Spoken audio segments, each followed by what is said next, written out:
Hi everybody, I'm Bree the Plant Lady, and today I am planting shallots and leeks and onions. Oh my. And actually when I set out to do this, I was confused. First of all, I was like, oh, I have leeks that I've been growing for years that I harvest and like put a little piece back, and they're right here in this bed. That's what this kind of large leafy plant is here. And then I bought shallots from Bell's thinking they were leeks. And I got home and I was like, oh wait, I don't think I actually know what the difference is between a leek and a shallot. And to be perfectly honest, I don't totally understand the distinction between those and onions.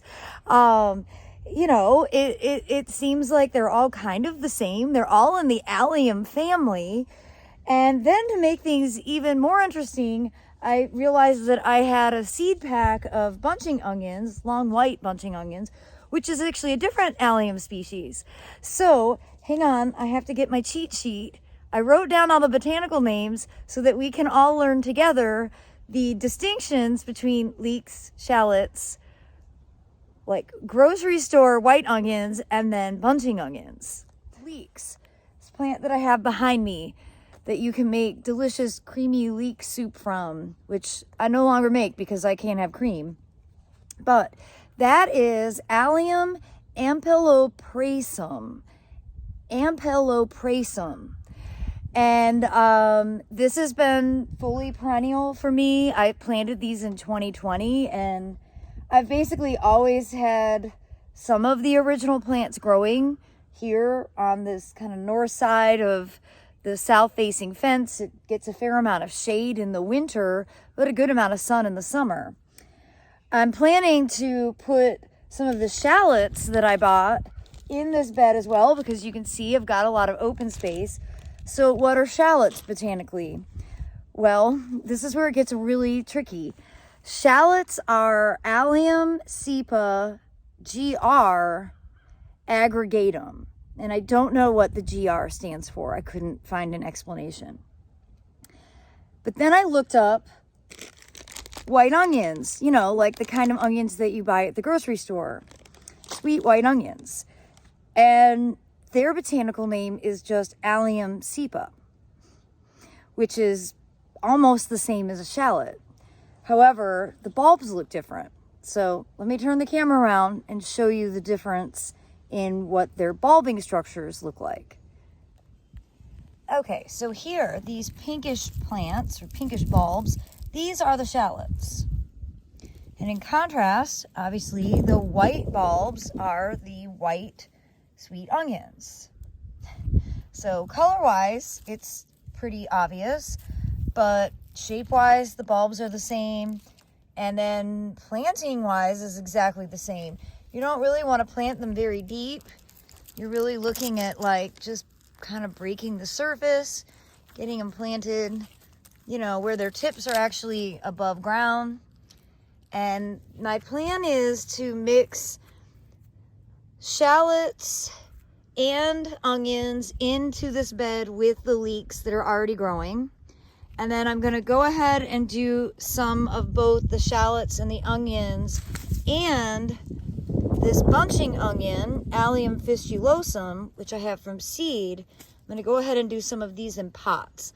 And then we'll be able to compare their performance and maybe learn along the way.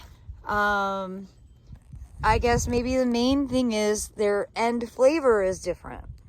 But really, because of this infection from a tick, I'm finding that the more I grow at home, like the more practical my diet is, because it's not really all expense. I don't think that it's actually cheaper to grow your own food. If you were to calculate your time in the garden, that doesn't make sense. But sometimes it's just a matter of storage. Like, you just don't have room inside the kitchen or inside your refrigerator to buy as many vegetables as I eat every week. So the more I can grow myself, the more space I save, which is not something that I ever thought would be my motivation, but it's kind of where I'm at. And I say this because, you know, it sounds like I'm joking when I say I eat like 5 heads of cauliflower a week, but I'm not. It's a really significant part of my regular diet now. And as are onions and garlic. And I'd like to take better advantage of other plants in the allium family, especially if they give a slightly different flavor. And that's what I'm really most curious about now, is seeing if I can even distinguish between all of these different allium plants, or if they all just taste the same to me because I don't have as refined of a palate. But I'm definitely going to go ahead and get all of these bulbs planted because, well, why not? And now is the perfect time to do it here in Central North Carolina.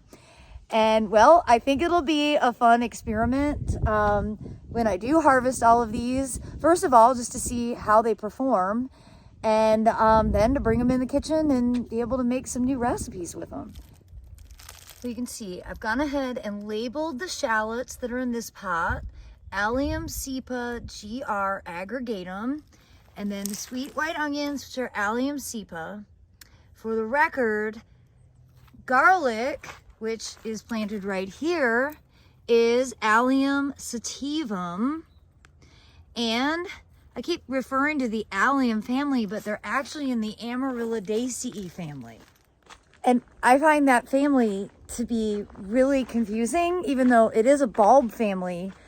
I don't know why all these years I thought that there was an Alliaceae plant family that onions and garlic and, you know, all of these culinary edibles would fit into. And never until today did I realize they're in the Amaryllis family.